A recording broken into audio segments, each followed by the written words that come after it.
Victoria is halving the amount of time required between AstraZeneca doses as it works to achieve vaccination targets. Its COVID outbreak has spread to a Melbourne call centre, which is part of the pandemic response. Vaccination is Victoria's one ticket to freedom, and changes made to the way AstraZeneca is administered will ensure more citizens are protected more quickly. The spacing between the first and the second dose of AstraZeneca vaccine in Victoria will be revised from 12 weeks to 6 weeks. Clinical trials show the highest efficacy for AstraZeneca is when there's a 12-week gap between doses. But Victorian health authorities say the shorter time frame will have a bigger overall benefit. The risk benefit here is clearly in favour of dropping this interval. It's why New South Wales have done it. It's why ATAGI have recommended this.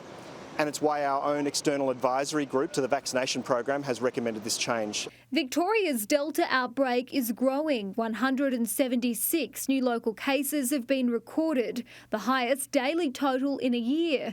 And I remember the Premier of Victoria making those comments at the time. They wanted to avoid the circumstances which had occurred in New South Wales.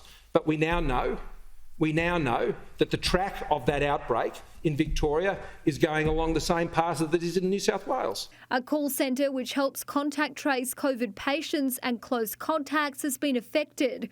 A Cowie BPO call centre in the CBD also provides services for Healthcare Australia. There are now 17 cases associated with the call centre at the moment, and they have identified through that approximately 400 primary close contacts. Melburnians will be in lockdown until at least the end of October, which will be a world record for the amount of days spent under stay-at-home orders. A bigger emphasis is now being placed on the mental health of young people, after a rise in the number of children presenting to hospitals with mental health emergencies. Victoria's chief psychiatrist is advising parents to maintain a child's routine, balance time for schoolwork, play, exercise and ensure they have the right amount of sleep. Regularly check in with them and encourage them to ask questions. Also not to hesitate to ask for support or utilise mental health services such as the Kids Helpline and Headspace.